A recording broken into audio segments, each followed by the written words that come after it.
Brahmastra is one of the first parts of a planned trilogy under the name of a cinematic universe, Astraverse. As the response on Brahmastra reached Ayan and the team, the second part is ready to go off. The second part, officially titled Brahmastra Part 2 Dev, will hit the theatres in near about 3 years from now. Ayan shared that they will try to release it by December 2025. Along with Part 2 Dev, the works on a spin-off for SRK character Mohan is in the works too. It would be a stretch to say that Brahmastra was an excellent movie, but it was a great movie that deserves praise for what it has done and shown to the audience. As I explained earlier in my video series dedicated to a critical review and analysis of Brahmastra, the work on its writing was not done well, yet it continues to become one of the highest grossing movies of this year in India. So there must be something that our Indian audience must have liked about the movie. Personally, I can say that the movie's writing had details, layers, and a vision that has the potential to present Astraverse in a better way. There has been criticism of Alia Bhatt's character Isha, Ranbir Alia's romantic angle, and its dialogues, which is quite fair enough to criticize. But everything that Ayan and his team have done in the movie has a vision and will serve to present the next projects in a way that we can only make speculations about. Whether you call it theories or speculations, I am leaving it up to you all. Here is what I think.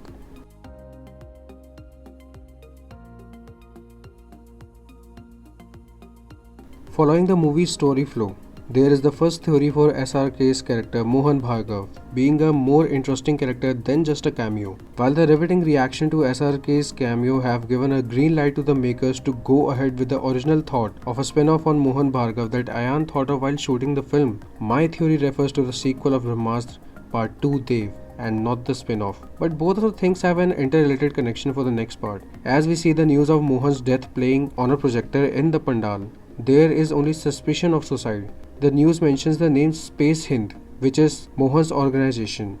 Folks, this is a cinematic universe, and like any other universe, for example James Cameron's Avatar, Marvel Studios MCU, and even the Conjuring universe, there is a whole fictional world created and its own rules, dynamics, and paradigms patterns. Mohan and his organization's existence in Astraverse are of significance, and we will surely see it.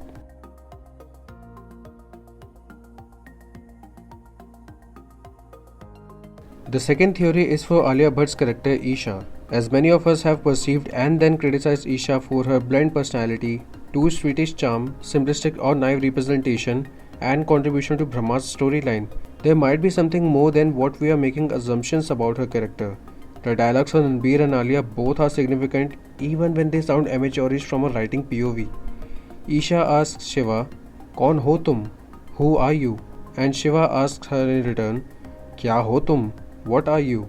While the question about Ranbir's identity has been revealed in the pre-climax, there is still a mystery lurking around about what is Isha?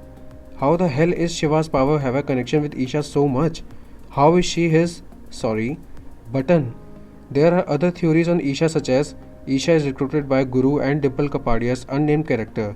Isha might have powers herself as the ring she wears is the same kind of ring Dev is wearing, which also brings a theory that she might be on the side of Dev and was using Shiva and everyone else around her to activate Brahmastra. Now that will be wacky and dark, but a big twist for people, might even be a letdown, who knows. But the question remains about Isha at the end. Kya ho tum? Also, in the second view of Brahmastra, I noticed the pandal scene where Isha is clearly and intentionally going with Shiva to Kashi for saving Anish Shetty, who has a second piece of Brahmastra. That's something.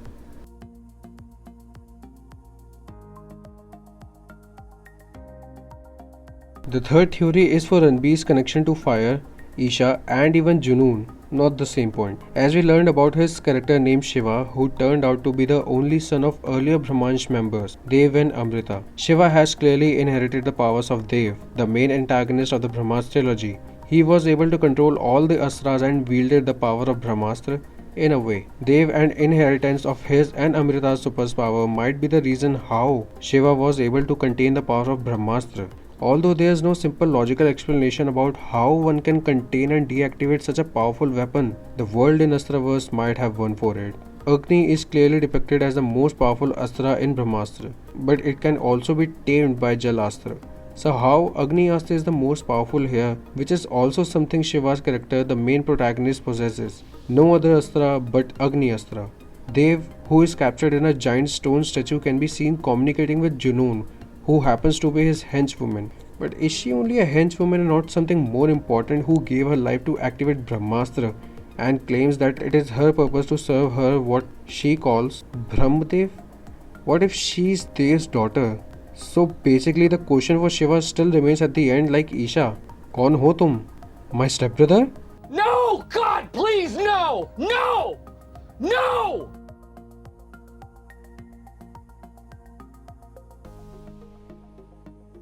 The fourth theory is for Junoon, played by Mohan.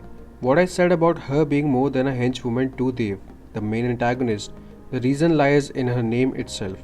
Her name, Junoon, which means passion commonly, also can be referred to as craziness or obsession in Brahma's context. As Guru Raghav explains to Shiva about his origins, his parents, who were polar opposites in their own nature and powers, fought and got apart from each other then. Guru, played by Amitabh Bachchan, here states Amrita ka kartavya and Dev ka junoon while explaining their story to Shiva. Amrita ka kartavya means Amrita's duty to protect Brahmastra as a Brahmansh member, and Dev ka junoon means Dev's obsession with becoming the most powerful by wielding the power of Brahmastra. This has a symbolic meaning to Junoon's name, and hence I think she is more than a henchwoman, and no, I'm not doing it again. More importantly, she is able to summon the power of Jal Astra to counter Shiva's fire form, which indicates she is more powerful than we think of and has close connections with Dev. Lastly, I think SRK's character Mohan Bhargav also seems to know Junoon for some reason.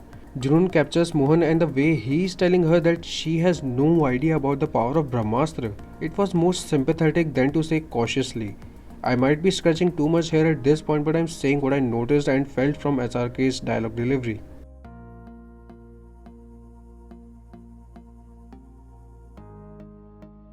The fifth theory is for Anish Shetty, played by Nagarjuna. The character looks calm at the first glance, but then turned out to be a fiercely strong Brahmash member who has the power of 1,000 bulls because of Nandi Astra. Killing Anish and even Mohan seems too far-fetched for me. While I have stated why I think Mohan is not dead, the reason I can't believe Anish is dead is a real life point. In this interview, Nagarjuna is telling that he clearly stated to Ayan that he won't do a cameo in his movie, but more than that. So the question arises in my mind why Mohan and Anish were the holders of the world's most powerful Astra pieces, left behind by Shiva's mother in a battle with Shiva's father and her lover.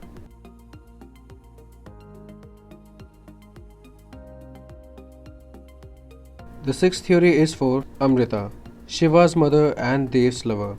Both are polar opposites as earlier stated.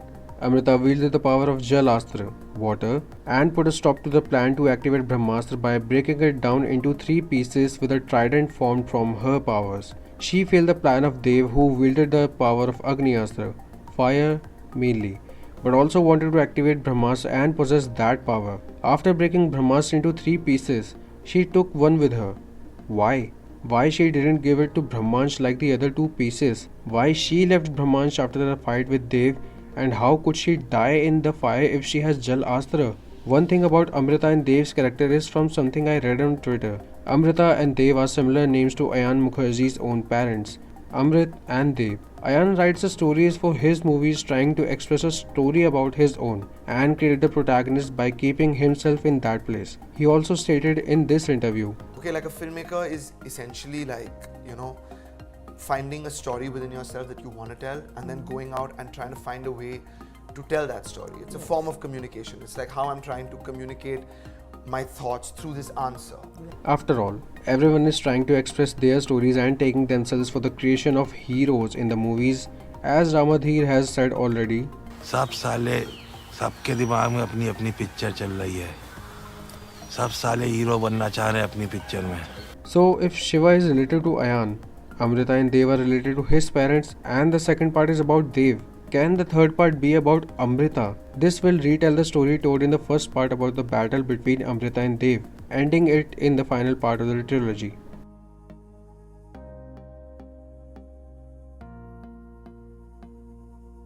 The seventh theory I have is for Dev, the father of Shiva and the lover of Amrita. Dev was shown to know and control the power of all Astra, mastering them one by one to finally reach where he wanted to, holding Brahmastra and possessing its power. Amrita puts a halt to his purpose and we were never able to learn how is he captured in that statue, still alive after so many years. And what is his connection with Brahmastra and Shiva? The stones that Dev provides to Junoon to fight Shiva and find Astra is able to control any individual.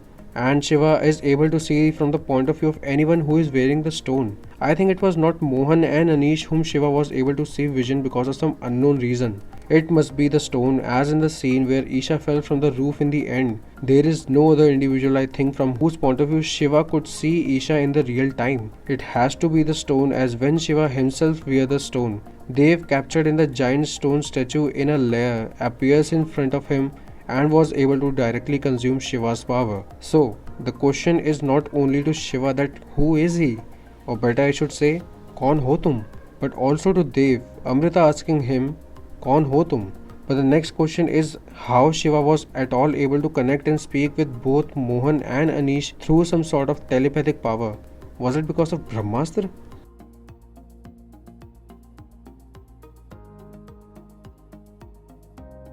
The eighth theory is for Ashram's Guru, played by Amitabh Bachchan. Guru is a really sus character in my view. I mean, in my second view of Brahmastra, I found his character suspicious, as his dialogue stating admitting that yes, he is blackmailing Shiva to stay in ashram as it's his duty to reveal the truths of Brahmastra. He also tells Shiva that they all have been trying to find the truth behind these astras for years and are now curious about the hench people of Dev. Shiva is the key point here to know and understand all of that, and now Guru is desperate to finally learn the truth.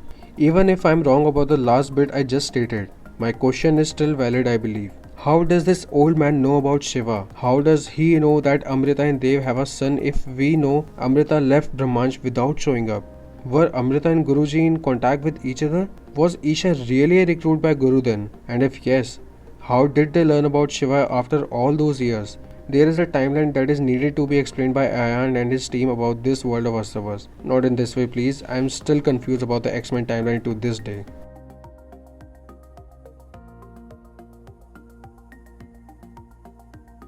The last theory, speculation, or again whatever you want to call it, is about the Brahmastra itself. Brahmastra, not from the ancient Indian text but from the Astraverse Brahmastra. At the beginning of Brahmastra, the sages who later became members of the Brahmanch in the Astraverse take control of Brahmastra with their own respective astras collectively. In the end, Shiva is able to control the power of Brahmastra by sustaining and absorbing its power. Though we have theories that again because of Isha's touch, his powers ignite at the peak and stop Brahmastra. It is maybe because Dev that Shiva was able to sustain and absorb the power of Brahmastra. As I stated earlier, Dev clearly developed a direct connection with Shiva since he wore the stone necklace. We know that Dev was once able to get hold of Brahmastra and was going to possess the power of Brahmastra. So, is it possible that Dev, through Shiva's body, was able to possess the power of Brahmastra in the end? After all, how can the activation of Brahmastra lead to him getting freed from the giant stone statue? But I also have a theory that Brahmastra in the Astraverse is a whole being with a conscience in itself.